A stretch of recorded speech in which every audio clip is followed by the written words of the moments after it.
To A9 TV. ముందుగా headlines చూద్దాం.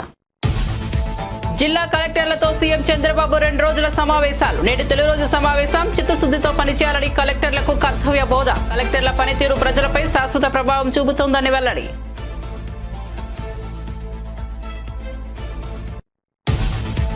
Speaker Prasad Kumar వ్యాఖ్యలు తనకు బాధ కలిగించాయన్న సునీత లక్ష్మారెడ్డి. తనపై వ్యాఖ్యలను స్పీకర్ ఉపసంహరించుకోవాలన్న నారాయణఖేడ్ బీఆర్ఎస్ ఎమ్మెల్యే.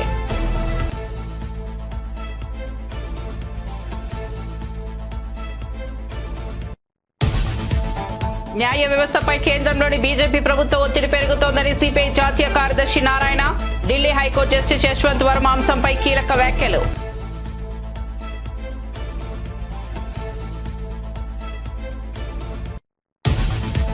రైతులు పండించే పంటలకు గిట్టుబాటు ధరలు లేక తీవ్రంగా నష్టపోతున్నారన్న ఎమ్మెల్సీ లే లాపిరెడ్డి ఆవేదన.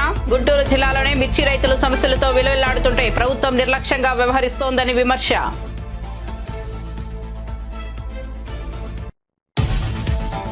ఐటీ అడ్వాన్స్ కోర్సుల్లో నైపుణ్యాభివృద్ధికి సిస్కోతో ఒప్పందం. మంత్రి నారా లోకేష్ సమక్షంలో సిస్కో ఏపీఎస్ఎస్డిసి ఎంఓయు ఒప్పందం ద్వారా 50,000 మంది యువతకు డిజిటల్ ఐటీ నైపుణ్యాభివృద్ధి శిక్షణ.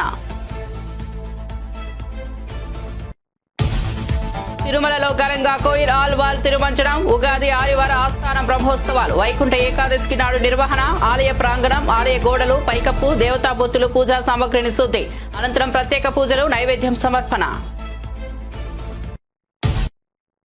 ఇక వార్త వివరాల్లోకి వెళ్తే రాష్ట్ర పునర్నిర్మాణానికి ప్రభుత్వం కృత నిశ్చయంతో ఉందని ముఖ్యమంత్రి చంద్రబాబు స్పష్టం చేశారు.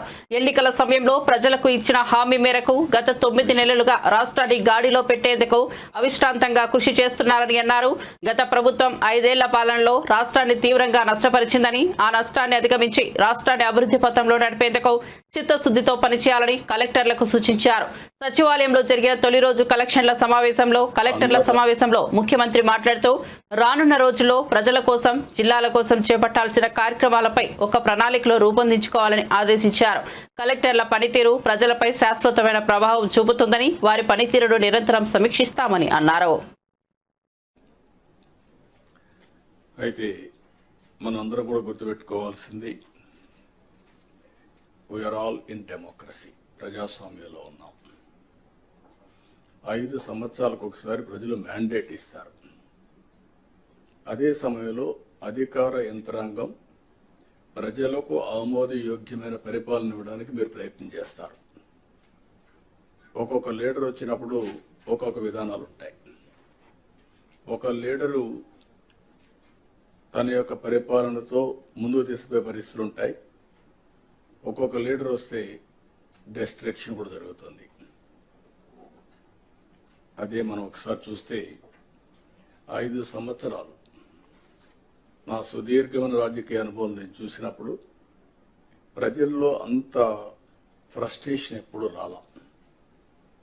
అందుకే స్ట్రైక్ రేట్ చూస్తే 93% స్ట్రైక్ రేట్. నేను 4వ ముఖ్యమంత్రిని, ఎప్పుడు ఇంత మెజారిటీస్ మాకు రాలా.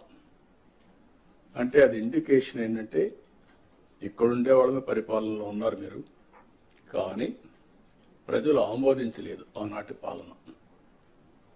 అయితే ఈరోజు యాస్పిరేషన్స్ కూడా ఎక్కువగా ఉన్నాయి.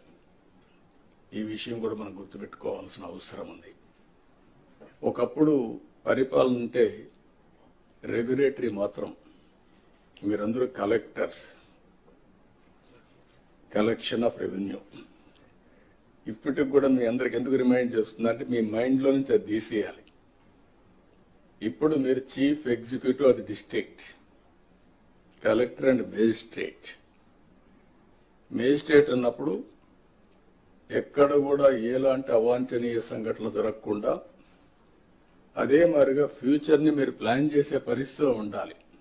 అట్లా కాకుండా ఒక అథారిటేరియన్గా మేము రూమ్లో నుంచి బయట రాము, లేకుంటే కలెక్టర్ అంటే దర్బార్ ఉంటుంది. ఇంతమంది పాత రోజులు ఉండేటివి నాకు బాగా జ్ఞాపకం. ఎంఆర్ఓ ఆఫీస్ ఉండేది. మీరు కొత్త కాబట్టి, మీరు కొంత యంగ్స్టర్స్ కాబట్టి మీకు తెలియదు. ఏసీ రూమ్లో కూర్చొని పంకా పెట్టుకునేవాళ్ళు. ఒక మనిషి ఉండి దాన్ని లాగుతా ఉండేవాడు. అంటే అది స్టేటస్ సింబల్ అయిపోయింది. బ్రిటిష్ వాళ్ళు ఉన్నప్పుడు కరెంటు లేదు కాబట్టి ఫ్యాన్ కూడా సరిగా లేకపోతే ఒక పంకా పెట్టి దాన్ని లాగుతూ ఉంటారు. గాలి వేస్తూ ఉంటారు. అలాంటి ఓల్డ్ అడ్మినిస్ట్రేషన్. కలెక్టర్స్ కూడా నాకు 30 సంవత్సరాల నుంచి మిమ్మల్ని చూస్తున్నాను. నేను ముఖ్యమంత్రిగా అంత ముందు కూడా చూశాను, 45 years 47 years చూశాను. అయితే ఈరోజు మనం గుర్తుపెట్టుకోవాల్సింది ఏంటంటే, కలెక్టర్ అనే వ్యక్తి చాలా ప్రజల్లో ఒక ప్రగాఢమైనటువంటి ఇంపాక్ట్ క్రియేట్ చేయగలుగుతాడు. ఏప్రిల్ తొలి వారంలో డిఎస్సి నోటిఫికేషన్ విడుదల చేస్తామని సీఎం చంద్రబాబు ప్రకటించారు. గతంలో టీడీపీ హయాంలోనే 80% ఉపాధ్యాయ పోస్టులు భర్తీ చేసిన విషయాన్ని గుర్తు చేశారు. పారదర్శకంగా డిఎస్సి నిర్వహించినట్లు చెప్పారు. ఈసారి మెగా డిఎస్సి కూడా పగడ్బందీగా నిర్వహించి జూన్లో పాఠశాలలు ప్రారంభించేలోపు నియామకాలు పూర్తి చేస్తామని తెలిపారు. సంతకం 16,347 ఉద్యోగాలు డిఎస్సి ద్వారా ఇస్తా ఉన్నాం. మెగా డిఎస్సి పెడతా ఉన్నాం. ఈ ఫస్ట్ వీక్ లో మెగా డిఎస్సి నోటిఫికేషన్ ఇష్యూ చేస్తారు. ఏబిసిడి కేటగరైజేషన్ కూడా హామీ ఇచ్చాం, ఎన్నికల్లో చెప్పాం. అది కూడా రిపోర్ట్ వచ్చింది, కేంద్రానికి పంపించాం. ఎస్సీ ఫైనాన్స్ కమిషన్ పంపించాం. ఆ రిపోర్ట్ వస్తానే అది కూడా యాక్ట్ చేసి ముందుకెళ్తాం. ఇక్కడ మీరు చేయాల్సిన పని, ఈ ఉద్యోగాలన్నీ కూడా ఇచ్చిన తర్వాత డిఎస్సి మెగా డిఎస్సి పర్ఫెక్ట్ గా కండక్ట్ చేయాలి. ఎక్కడ కూడా ఇప్పుడు కూడా నాకు బాగా జ్ఞాపకం, తెలుగుదేశం పార్టీ దగ్గర 1,50,000 ఒకేసారి ఇప్పుడు ఇచ్చిన ఉద్యోగాల్లో మెజారిటీ తెలుగుదేశం అధికారం ఉన్నప్పుడు ఇచ్చాం. చాలా ట్రాన్స్పరెంట్ గా ఇచ్చాం, 80% ఇచ్చాం. ప్రజలు కూడా అది ఇప్పుడు కూడా గుర్తుపెట్టుకుంటున్నారు. మీ వల్ల మాకు ఉద్యోగం వచ్చింది, ఎక్కడ ఒక్క రూపాయి గాని ఒక చిన్న అవకతవక లేకుండా చేశారని చెప్పి ఇప్పుడు కూడా రిమైండ్ చేసే పరిస్థితి వచ్చారు. ఇక్కడ 0 tolerance. I'm telling all of you, April నుంచి స్టాప్ చేసి జూన్ స్కూల్స్ ఓపెన్ చేసే రోజుకి, రీఓపెన్ చేసే రోజున వీళ్ళందరూ పొజిషన్ కావాలి, ట్రైనింగ్ అయిపోవాలి, పొజిషన్ కావాల్సిన అవసరం ఉంది. వచ్చిన మొదటి సంతకం 16,347 ఉద్యోగాలు డిఎస్సి ద్వారా ఇస్తా ఉన్నాం. మెగా డిఎస్సి పెడతా ఉన్నాం. స్పీకర్ ప్రసాద్ కుమార్ వ్యాఖ్యలు తనకు బాధ కలిగించాయని నారాయణఖేడ్ బీఆర్ఎస్ ఎమ్మెల్యే సునీత లక్ష్మారెడ్డి అన్నారు. స్పీకర్ స్థానంలో ఉన్న మీరు అలా మాట్లాడడం బాధాకరమన్నారు. తాను ఏం తప్పు చేశానని, మీకు ఎందుకు అలా వినాలనిపించిందనేది స్పీకర్ను ప్రశ్నించారు. విషయంపైనే మాట్లాడుతున్నా తప్ప ఎక్కడా పరిధి దాటలేదన్నారు. ఆయన తనను అలా వినబుద్ధి కావడం లేదని అలా అంటున్నారన్నారు. తనపై వ్యాఖ్యలను స్పీకర్ ఉపసంహరించుకోవాలని డిమాండ్ చేశారు. మాట్లాడండి శ్రీమతి సునీత లక్ష్మారెడ్డి. అధ్యక్ష, మీరు మా సభాపతి అధ్యక్ష, మరి ఇక్కడ ఉన్నటువంటి సభ్యుల యొక్క హక్కులను కాపాడాల్సినటువంటి బాధ్యత మీ పైన ఉంది అధ్యక్ష. అయితే నిన్న ఏదైతే మీరు అన్నటువంటి మాటలు ఉన్నాయో, మరి నేను మాట్లాడుతున్నటువంటి సందర్భంలో నేను సబ్జెక్ట్ని ఎక్కడ కూడా డివేట్ కాలేదు అధ్యక్ష. నేను women and child welfare, SC, ST, BC, minority, rural development మీద మాట్లాడుతున్నానని చెప్పేసి ఫస్టే చెప్పడం జరిగింది అధ్యక్ష. మార్నింగ్ నుంచి ఈవినింగ్ దాకా మేము వెయిట్ చేసినాం అధ్యక్ష. రాత్రి 8 గంటలకు నాకు టైం ఇచ్చినా కూడా ఓపికతో ఉండి మాట్లాడుతున్నటువంటి సందర్భంలో తొందరగా కంప్లీట్ చేయండి అని చెప్పేసి మీరు చెప్పి మైక్ కట్ చేసినప్పుడు మేమందరం కూడా, మా సభ్యులు మేమందరం కూడా ఒక 2 నిమిషాలు ఇవ్వండి అధ్యక్ష అంటే, మీరు మాట్లాడినటువంటి మాటలు ఏవైతే ఉన్నాయో నాకే వినబడట్లేదు, నాకే వినబుద్ధి అవ్వట్లేదు, వీళ్ళందరూ ఎట్లా వింటున్నారో అని చెప్పేసి అనడం నిజంగా కూడా చాలా బాధ వేసింది అధ్యక్ష.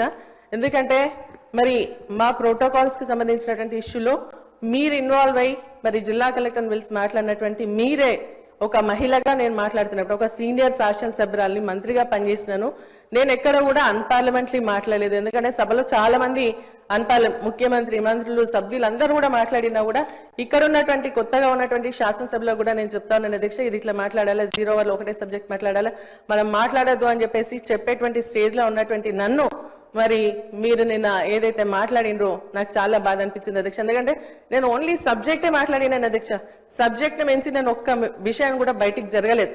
మరి అటువంటి సమయంలో మీరు మాట్లాడినటువంటి మాటలు నిజంగా చాలా చాలా బాధ అనిపించింది అధ్యక్ష. నేను ఇక్కడ ఉన్నప్పుడు నాకు వినపడలేదు అధ్యక్ష, ఎందుకంటే అల్లరి చేస్తా ఉన్నారు, ఇక్కడ అక్కడ అందరూ కూడా అల్లరి చేసినప్పుడు మాకు వినపడలేదు. మేము వాకౌట్ చేసి బయటికి వెళ్ళిన తర్వాత అక్కడ ఉన్నటువంటి మా సభ్యులు చెప్పి మిమ్మల్ని ఇట్లా స్పీకర్ గారు అన్నారని చెప్పేసి నాకు వీడియోలు చూపిస్తే నాకు చాలా బాధ అనిపించింది అధ్యక్ష. ఎందుకంటే నేను ఎప్పుడు కూడా ఎవరితో ఒక మాట పడని దాని, మరి ఎవరితో ఏలెత్తి చూపించినటువంటి వ్యక్తిని కూడా కాదు అధ్యక్ష.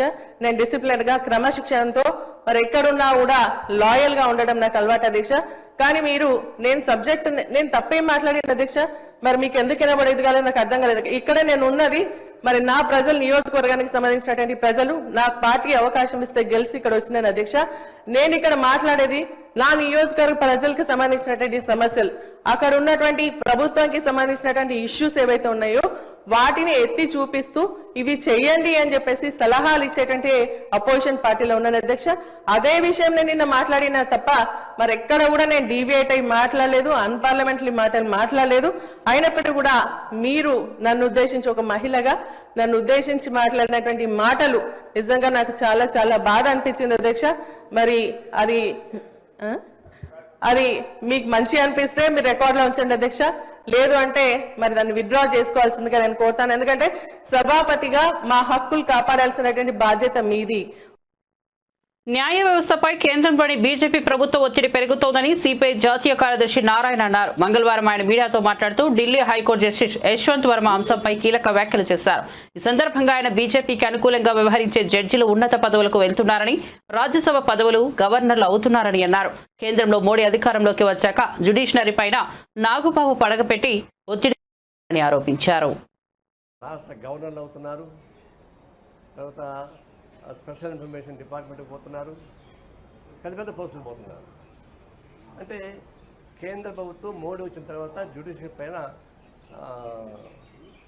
నాగబాబు పడగబెట్టేసింది. లేకపోతే చీఫ్ జస్టిస్ చంద్రచూడ్ ఉన్నప్పుడు ప్రధానమంత్రి మోడీ వాళ్ళ ఇంటికి పోతారా పూజ చేయడానికి? జ్యుడిషియరీ ఇంటికి అట్లా పోవచ్చా ప్రధానమంత్రి ఉన్నాడు? దీన్ని బట్టి అర్థం ఏంటంటే వాళ్ళ ఒత్తిడి బాగా పెరుగుతూ ఉంది. కొలిజియం పైన కూడా రకరకాల ఇబ్బంది కొడుతూ ఉన్నారు. తర్వాత వచ్చినటువంటి పర్యవసానాలు, కేంద్ర ప్రభుత్వం ఎప్పుడైతే అవినీతికి చొప్పించి ప్రమోషిస్తూ ఉందో మనం కూడా చేయొచ్చు అని చెప్పేసి అనేటువంటి సిస్టమ్ న్యాయ వ్యవస్థ వచ్చేసింది, కింద దాకా వచ్చేసింది. డేంజర్ అక్కడ ఉంది. ఇప్పుడు ఈరోజు వర్మ మూర్ఖత్వంతో తగులుకొని ఉండొచ్చాము, కానీ అసలు దిగజారిపోయింది. న్యాయ వ్యవస్థ కూడా మనం ఏమైనా చేసుకోవచ్చు, మనల్ని ఏమి ఎవరైనా చేయరు. కేంద్ర ప్రభుత్వం మనల్ని నెట్టుతూ ఉంది. ఒకరిని నెట్టితే చాలు కదా. అంతకుముందు పనిచేసిన చాలా దొరకలేదు. దొరికినోడు దొంగ, వర్మ దొరికాడు కూడా దొంగ. దాన్ని దొరకని పెద్ద మనుషులు చాలామంది ఉన్నారు. హైయెస్ట్ పోస్ట్లో జ్యుడిషియల్ ఉన్న కూడా చాలామంది అవినీతి పరంగా ఉన్నారు. అవన్నీ కూడా ఎంక్వైరీ చేసి తెలుసు. అందులో ఇప్పుడు ఈ మన కాన్స్టిట్యూషన్ ఏం చెప్తుంది, ఏ జడ్జిని కానీ గెప్పక ఏం చేయకూడదు అంటారు. ఏం చేయలేదు, స్పెషల్ చట్టాలు మార్చుకోవాల్సి వస్తుంది అవసరం. ఈ వర్మను మాత్రం, జస్టిస్ వర్మన్ మాత్రం ఆయన అలహాబాద్ వద్దంటున్నారు, ఎవరు రానియరు. ఆయన ఎంట్రన్స్ సుప్రీం హైకోర్టు ఎంట్రన్స్ ముందర ఒక కుర్చీ వేసి ఆ కూర్చొని పెట్టాలా. ఆయనే సస్పెండ్ చేయకల్లా, ఇంప్రూవ్మెంట్ చేయకల్లా, ఇంప్రూవ్మెంట్ చేయడం సాధ్యం కాదు. ఆయన ఎంట్రన్స్ ఒక కుర్చీ, మంచి కుర్చీ వేసి, సోఫా వేసి ఆయన దానిలో కూర్చొని పెట్టాలా. ఆయనకే పనియకూడదు. అలాంటి పనిష్మెంట్ వస్తే మిగతా భయపడతారు. అంతిమంగా ఎంత వస్తుందంటే కేంద్ర ప్రభుత్వం వైఖరి వల్ల జ్యుడిషియరీ అట్లాగే మిగతా డిపార్ట్మెంట్ కూడా దెబ్బతింటా ఉన్నాయి. చాలా విచారకరం. ఇది ఒక బ్లాక్ స్పాట్. అంతో ఇంతో గౌరవం ప్రజలకి ఉండేది కోర్టుల పైన. ఆ కోర్టు ఇట్లా అయిపోయిన తర్వాత ఇంకెవరు చెప్పుకోవాలా? రాజకీయ వ్యవస్థ అయిపోయా. మన పార్లమెంట్లో ఉన్నటువంటి మంత్రులు రేప్ కేసులు ఉన్నాయి, మర్డర్ కేసులు ఉన్నాయి. దాదాపు 94 మంది పైన కేసులు ఉన్నాయి. క్యాబినెట్లో దాదాపు 32%, 32 మంత్రుల మీద కేసులు ఉన్నాయి. అలాంటప్పుడు ఈ వ్యవస్థ మొత్తం బాగా నాశనం అయిపోతుంది. కాబట్టి ఇప్పటికే ఎక్కడో ఒకసారి స్టార్ట్ చేయాలి ఈ న్యాయ వ్యవస్థ ప్రచారణ కోసం. ముఖ్యంగా కేంద్ర ప్రభుత్వం ఈ 5 అంగాలు ఉన్నాయి. ప్రెసిడెంట్ ఆఫ్ ఇండియా, నేను చనిపోతే నా పార్థివ దేహంపై జాతీయ జెండా కప్పే గౌరవాన్ని నేను పొందానని మాజీ మంత్రి బీఆర్ఎస్ ఎమ్మెల్యే వేముల ప్రశాంత్ రెడ్డి ఉద్వేగభరిత వ్యాఖ్యలు చేశారు. తెలంగాణలో అసెంబ్లీ సమావేశాలు కొనసాగుతున్నాయి. ఈ సమావేశాల్లో భాగంగా మంత్రులు ఆయా శాఖలకు సంబంధించిన పద్దులను సభలో ప్రవేశపెట్టారు. R&B శాఖ పద్దులను మంత్రి కోమటిరెడ్డి వెంకటరెడ్డి ప్రవేశపెట్టారు. దీనిపై చర్చ జరుగుతున్న సందర్భంగా బీఆర్ఎస్ నేత వేముల మాజీ ముఖ్యమంత్రి కేసీఆర్ దయ వల్ల, బాల్కొండ నియోజకవర్గ ప్రజల దయ వల్ల తాను వరుసగా 3 సార్లు అసెంబ్లీకి ఎన్నికయ్యానని తెలిపారు. అలాట్ చేయడం మంచిది కాదని నా అభిప్రాయం. అట్లనే అధ్యక్ష, ఈ విషయంలో ఈ సమాజానికి అవగాహన కూడా కల్పించాలి. ఎందుకు మనకు అవసరం, గ్రీన్ కవరేజ్ ఎందుకు అవసరం అని చెప్పి అవగాహన కల్పించాలి. మరి ఒక స్టడీ ఏంటంటే అధ్యక్ష, 33% పచ్చదనం ఉంటే ఈ భూమి మీద 33% చెట్లు ఉంటే వాతావరణ సమతుల్యం ఉంటుంది అధ్యక్ష. లేకపోతే ఉష్ణోగ్రతలు పెరిగిపోతాయి, వర్షాలు రావు, వాతావరణ సమతుల్యం పోతుంటుంది, అంతా ఎన్విరాన్మెంట్ అంతా చెడిపోతూ ఉంటుంది. కాబట్టి ఆ రోజు కేసీఆర్ గారు దీనిని అర్థం చేసుకుని హరితహారం అనే ఒక పెద్ద కార్యక్రమం తీసుకుని అధ్యక్ష బ్రహ్మాండంగా ఒక ఉద్యమంలో తీసుకుపోయినారు. అది మనందరికి తెలుసు. ఆ 10 సంవత్సరాల కాలంలో 10,822 కోట్లు ఖర్చు చేసి 273 మొక్కలు నాటడం జరిగింది. 273 కోట్ల మొక్కలు నాటడం జరిగింది. దీనివల్ల అంటే ప్రతి గ్రామంలో నర్సరీ పెట్టినాం అధ్యక్ష. ప్రతి ఇంటికి 5 చెట్లు ఇచ్చినాం. అడవులను ఫారెస్ట్ రీజనరేషన్ చేసినాం, అడవుల పునరుద్ధరణ చేసినాం. ఇట్లా చాలా ప్రకృతి వనాలు ఏర్పాటు చేసినాం. ఇవన్నీ చేయడం మూలంగా 7% గ్రీన్ కవరేజ్ పెరిగింది అధ్యక్ష తెలంగాణలో. నెవరింద ప్రపంచంలో ఎక్కడ కూడా జరగదు అధ్యక్ష. ఇట్లా కేసీఆర్ గారు తీసుకున్నటువంటి హరితహారం కార్యక్రమం వల్ల 7% గ్రీన్ కవరేజ్ పెరిగింది అధ్యక్ష. కానీ దురదృష్టవశాత్తు మళ్ళీ 15 నెలల కాలం నుంచి అడవులు కూడా కొడుతున్నారు అధ్యక్ష. నేనే నా నియోజకవర్గంలో కూడా చూస్తా ఉన్నాను నేను. మరి ఇది మంచి పరిణామంగా దీని మీద శ్రద్ధ తీసుకోవాలి ఈ ప్రభుత్వం. ఇంకొక 2-3% గ్రీన్ కవరేజ్ పెంచితే 33%కి చేరుతాం. మనం ఇది అందరి కోసం మనం ఉంటాం, మన పిల్లలు మన తర్వాత తరాలకు పనికొచ్చే విషయం కాబట్టి అధ్యక్ష నేను ఈ ప్రభుత్వానికి సూచిస్తా ఉన్నా, క్యాంపా ఫండ్స్ ఉంటాయి, దాన్ని ఎఫెక్టివ్గా వాడుకోండి, కేంద్ర ప్రభుత్వం నుంచి వస్తాయి. అధ్యక్ష, దానికి ముందు తమకు విషయం మనవి చేయాలి అధ్యక్ష. కేసీఆర్ గారి దయ వల్ల, బాల్కొండ నియోజకవర్గ ప్రజల దయ వల్ల నేను 3 సార్లు వరుసగా ఈ శాసనసభకు ఎన్నికవుతూ వస్తా ఉన్నాను అధ్యక్ష. కేసీఆర్ గారు నన్ను ఒక 4 సంవత్సరాలు మిషన్ భగత వైస్ చైర్మన్గా, 5 సంవత్సరాల మంత్రిగా నాకు అవకాశం ఇచ్చినారు అధ్యక్ష. నేను మంత్రిగా, మిషన్ భగత వైస్ చైర్మన్గా ఆ దేవుడు నాకు ఇచ్చిన శక్తి మేరకు కేసీఆర్ గారి మార్గనిర్దేశకత్వంలో ఈ రాష్ట్రానికి సేవ చేసుకున్నాను అధ్యక్ష. అయితే అధ్యక్ష, నేను చనిపోతే నా పార్థివ శరీరం మీద జాతీయ జెండా కప్పుతారు అధ్యక్ష. జాతీయ జెండా కప్పి గన్ సెల్యూట్ కూడా చేస్తారు. అట్లా ఈ రాష్ట్రంలో చాలా కొద్ది మందికి ఆ గౌరవం ఉన్నది అధ్యక్ష. ఆ కొద్ది మందిలో నేను ఒక్కని. కాబట్టి ఈ శాసనసభలో మాట్లాడే సందర్భంలో తమరు మైక్ ఇస్తే, తమరు అవకాశం ఇస్తే బాధ్యతగా మాట్లాడటానికి నేను ప్రయత్నం చేస్తా అధ్యక్ష. ఎక్కడ కూడా ఎవరిని కూడా కించపరిచే విధంగా కావచ్చు, సబ్జెక్ట్ డివేట్ అయ్యే విధంగా కావచ్చు మాట్లాడకుండానే అధ్యక్ష ఇటువంటి దయచేసి సభను ఆర్డర్లో పెట్టి నాకు ఇంటరప్షన్స్ లేకుండా నేను చెప్పిన తర్వాతే. రైతులు పండించే పంటలకు గిట్టుబాటు ధరలు లేక తీవ్రంగా నష్టపోతున్నారని ఎమ్మెల్సీ లేళ్ల ఆపిరెడ్డి ఆవేదన వ్యక్తం చేశారు. ముఖ్యమంత్రి ఉన్న గుంటూరు జిల్లాలోని మిర్చి రైతులు సమస్యలతో విలువెల్లాడుతుంటే ప్రభుత్వం నిర్లక్ష్యంగా వ్యవహరిస్తోందని విమర్శించారు. రైతులకు అండగా నిలవాల్సిన ప్రభుత్వమే చోద్యం చూస్తోందని పేర్కొన్నారు. రైతులు పరామర్శిస్తే ఆ పరామర్శించిన 4-5 రోజులకి అప్పటి వరకు కూడా కనీస స్పృహ కూడా లేదు. మంత్రులు పట్టించుకోరు, వ్యవసాయ మంత్రి ఆలోచన చేయడు, ముఖ్యమంత్రి సాక్షాత్తు గుంటూరు జిల్లాలోనే నివాసం ఉంటాడు. ఆయన కూడా కనీసం ఆ వైపు కన్నెత్తి కూడా చూసినటువంటి పరిస్థితి లేదు. జగన్మోహన్ రెడ్డి గారు పర్యటించిన తరువాత హడావుడిగా మేము కేంద్ర ప్రభుత్వంతో మాట్లాడుతూ ఉన్నాం, కేంద్ర ప్రభుత్వాన్ని రాష్ట్రానికి తీసుకురాబోతూ ఉన్నాం, మిర్చి పండించినటువంటి రైతులకి అండగా నిలబడబోతూ ఉన్నాం, కనీస మద్దతు ధరని ప్రకటించబోతున్నామనే భావంతో ఆ రోజున హడావుడిగా 11,781 రూపాయకి, ఇంతకుముందు కూడా చెప్పేది బాటా కంపెనీలో రేట్లు ఉంటాయి, ఆ రేట్లు చూసుంటాం, తర్వాత ఈ రేటు చూసాం ఈ ప్రభుత్వం దగ్గర 11,781 81 రూపాయికి మేము కొనుగోలు చేయబోతున్నామని చెప్పి 60 రోజులు దాడుతూ ఉంది. ఎక్కడ కొనుగోలు చేశారని అడుగుతా ఉన్నా. కనీసం ఎక్కడైనా ఒక మిర్చి టిక్కీని మీరు కొనుగోలు చేసినటువంటి పరిస్థితులు ఉన్నాయా? ప్రభుత్వానికి సంబంధించి ఏ ఒక్క జీవోనైనా విడుదల చేశారా? లేకపోతే ఈ కొనుగోలుకు సంబంధించి విధి విధానాల్ని కనీసం రూపకల్పన చేసినటువంటి పరిస్థితులైనా ఉన్నాయంటే ఎక్కడా కూడా ఆ విధమైనటువంటి ప్రభుత్వ చర్యలు కానీ కార్యక్రమాలు కానీ ఎక్కడా కూడా లేనటువంటి పరిస్థితులు ఉన్నాయి. కానీ ఇల్లో మీడియాలో కొన్ని పత్రికల్లో వస్తూ ఉంది, కేంద్రం వస్తూ ఉంది, రాష్ట్రం పోతూ ఉంది, ఇక రైతులకి కొనుగోలే, రైతుల ఖాతాలో డబ్బులు జమ అవటమే తరువాయి అనే రీతిలో పత్రికల్లో పుంఖాలుగా వార్తలు రాసినటువంటి పరిస్థితులు కూడా మనం చూస్తూ ఉన్నాం.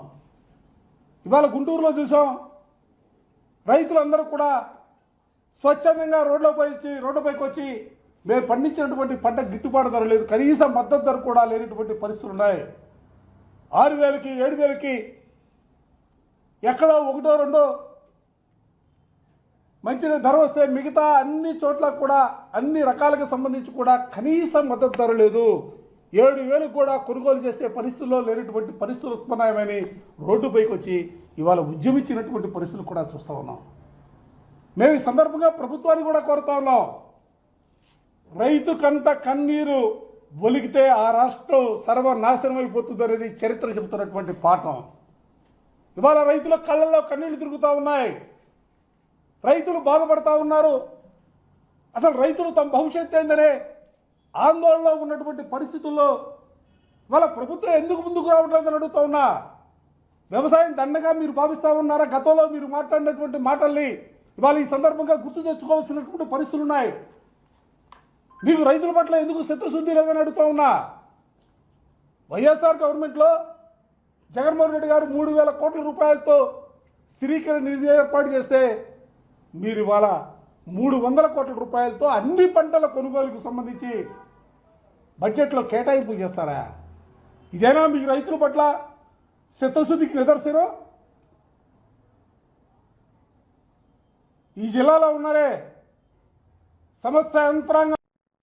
తెలంగాణ బీజేపీలో వివాదాస్పద నేతగా ఉన్న ఎమ్మెల్యే రాజా సింగ్ గత కొద్ది రోజులుగా సొంత పార్టీపై విమర్శలు చేస్తున్నారు. తెలంగాణ అసెంబ్లీ సమావేశాలు జరుగుతున్నప్పటికీ ఆయన బడ్జెట్ సమావేశాలకు హాజరు కాకపోవడంపై పలు అనుమానాలు వ్యక్తమవుతున్నాయి. ఈ క్రమంలో ఆయన మరోసారి సొంత పార్టీపై విమర్శలు చేశారు.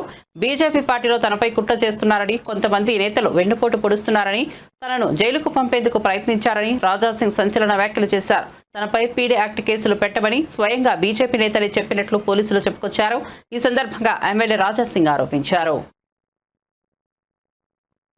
ఉస్మానియా యూనివర్సిటీపై కేసీఆర్ పగబట్టారని కాంగ్రెస్ చొప్పదండి ఎమ్మెల్యే మేడిపల్లి సత్యం పరోక్షంగా హాట్ కామెంట్స్ చేశారు.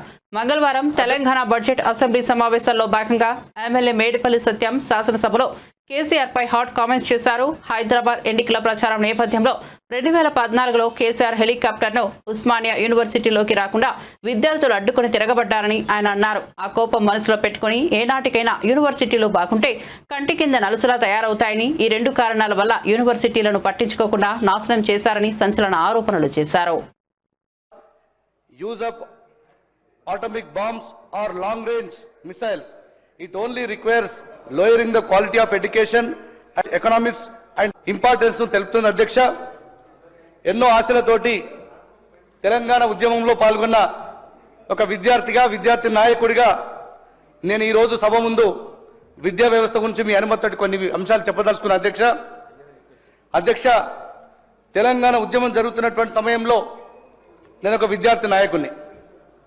ఎన్నో ఆశలతోటి నిర్మించుకున్నటువంటి ఈ తెలంగాణను విద్యాపరంగా కూడా ముందంజలో ఉంచాలి, మన పిల్లల్ని ప్రపంచంతో పోటీ పడే విధంగా తీర్చిదిద్దాలి, ఆ విధమైనటువంటి విద్యా వ్యవస్థను మనం నిర్మించుకోవాలని ఉద్యమంలో భాగంగా యూనివర్సిటీ ఆర్ట్స్ కాలేజ్ ఆవరణలో ఆనాటి ప్రొఫెసర్లు మేధావులు ఎంతో మంది వారి ఉపన్యాసాలకు నేను ప్రత్యక్ష సాక్షిని అధ్యక్ష.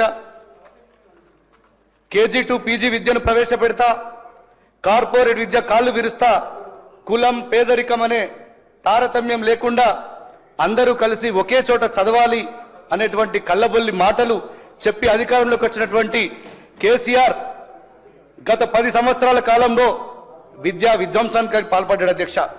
ఆ విధ్వంసం ఏ స్థాయిలో జరిగిందంటే విద్యారంగంలో తెలంగాణ ఒక 2 దశాబ్దాలు వెనక్కి వెళ్ళింది. మొన్న ఈ మధ్యలో the annual status of education report 2024 అనే ఒక రిపోర్ట్ రిలీజ్ చేయబడ్డది అధ్యక్ష. ఇది చాలా ప్రామాణికమైనటువంటి రిపోర్టు. కేంద్ర విద్యాశాఖ కూడా దీని ఒక ప్రామాణికమైనటువంటి రిపోర్టుగా తీసుకొని అనేకమైనటువంటి పాలసీలను రూపొందించడానికి ఈ రిపోర్ట్ను ఉపయోగించుకుంటుంది అధ్యక్ష. ఈ రిపోర్ట్ ప్రకారం ప్రస్తుతం 3వ తరగతి నుంచి 5వ తరగతి చదువుతున్న 82% మంది విద్యార్థులకు కనీసం 2వ తరగతి పుస్తకాన్ని చదవడానికి వస్తలేదు. 8వ తరగతి చదువుతున్న 65% మందికి బేసిక్ మ్యాథమెటిక్స్ మీద అవగాహన లేదు అధ్యక్ష. అత్యంత భయంకరమైనటువంటి విషయం ఏమిటంటే ఈ రిపోర్ట్లో తెలంగాణ రాష్ట్రం బీహార్, ఛత్తీస్గఢ్, జార్ఖండ్ వంటి రాష్ట్రాల కంటే కూడా అధమ స్థానంలో ఉందని చెప్పడానికి చాలా బాధిస్తుంది అధ్యక్ష. జాతీయ స్థాయిలో నేషనల్ అచీవ్మెంట్ సర్వేని ఒక పరీక్ష జరుపుతారు అధ్యక్ష.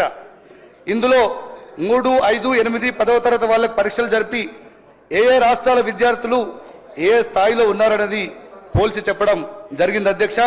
దేశంలో 36 రాష్ట్రాలు మరియు కేంద్ర పాలిత ప్రాంతంలో టాప్ మంత్రి నారా లోకేష్ సమక్షంలో సిస్కో ఏపీఎస్ఎస్డిసి మధ్య ఎంవీఓ కుదిరింది. ఈ ఒప్పందం ద్వారా రాష్ట్రంలోని 50,000 మంది యువతకు డిజిటల్, ఐటీ మరియు అడ్వాన్స్ కోర్సుల్లో నైపుణ్య అభివృద్ధికి శిక్షణ ఇవ్వనున్నారు. యువత భవిష్యత్తుకు దోహదపడేలా ప్రత్యేక కార్యక్రమాలు చేపట్టనున్నట్లు అధికారులు తెలిపారు. హరితహారంలో పెట్టిన కోనో కార్పస్ చెట్లను వెంటనే తొలగించాలని స్పీకర్ గడ్డం ప్రసాద్ కుమార్ వ్యాఖ్యానించారు. తెలంగాణలో అసెంబ్లీ సమావేశాలు జోరుగా కొనసాగుతున్నాయి. ఈ సమావేశాల్లో భాగంగా మంత్రులు ఆయా శాఖల పద్ధతులను ప్రవేశపెట్టారు. వీటిపై శాసనసభలో చర్చ జరుగుతున్న వేళ కీలక పరిణామం చోటు చేసుకుంది. బీఆర్ఎస్ ఎమ్మెల్యే వేముల ప్రశాంత్ రెడ్డి మాట్లాడుతూ గత బీఆర్ఎస్ హయాంలో 200 కోట్ల చెట్లను పెట్టామని, దీంతో రాష్ట్ర వ్యాప్తంగా అటవీ ప్రాంతం 7% పెరిగిందని తెలిపారు. 10 సంవత్సరాల నుంచి 200 చిల్లర మొక్కలు కోట్ల మొక్కలు నాటినామని చెప్పిండ్రు. నా దృష్టికి వచ్చింది ఏంటంటే కోనా కార్పస్ అని చెప్పేసి ఒక చెట్టు ఉంది. అది దానికి నీళ్ళు అవసరం లేదు, ఏడ పెడితే ఆడ పెరుగుతుంది. అది ఆక్సిజన్ తీసుకుంటుంది, కార్బన్ డైఆక్సైడ్ వదులుతుంది. పిట్ట కూడా దాని మీద కూసోదు. అట్లాంటి చెట్లు మీరు తెలంగాణ రాష్ట్రం మొత్తం పెట్టింది. ఒకటి 1 మినిట్ నేను ప్రభుత్వానికి కూడా సూచన ఏం చేస్తున్నంటే ఈ కోనా కార్పస్ చెట్లు ఎక్కడైతున్నాయో వాటిని అన్నింటినీ తీసేయవలసిందిగా ప్రభుత్వానికి. తిరుమలలో కోయిల్ ఆల్వార్ తిరుమంజనం శ్రద్ధగా నిర్వహించారు. ఆలయ శుద్ధి కార్యక్రమాన్ని ఏడాదిలో 4 సార్లు నిర్వహించిన మానవాయితీ. ఉగాది, బ్రహ్మోత్సవాలు, వైకుంఠ ఏకాదశి, ఆనివార్ ఆస్థానం సందర్భంగా నిర్వహిస్తారు. ఆలయం మొత్తం శుద్ధి చేసిన అనంతరం ప్రత్యేక పూజలు, నైవేద్యం సమర్పించారు. ఈవో శ్యామలరావు తనిఖీ చేశారు.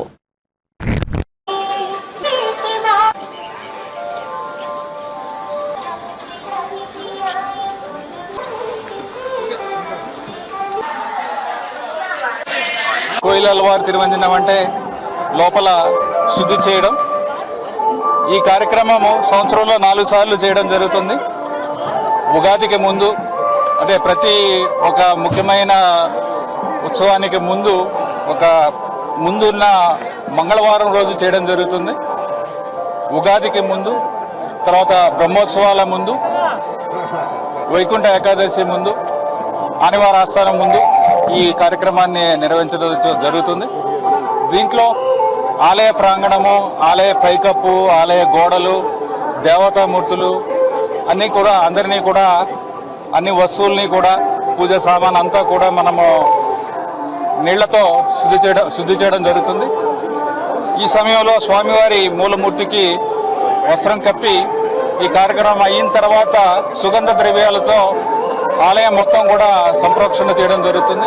ఈ సంప్రోక్షణ అయిన తర్వాత ప్రత్యేక పూజల ద్వారా, ఆగమ శాస్త్రం ద్వారా ప్రత్యేక పూజలు స్వామివారికి నిర్వహించడం జరుగుతుంది, నైవేద్యం సమర్పించడం జరుగుతుంది. ఈ కార్యక్రమంలో చైర్మన్ గారు, బోర్డు సభ్యులందరూ కూడా, అలాగే అధికారులు. మరిన్ని అప్డేట్స్ కోసం చూస్తూనే ఉండండి A9 TV.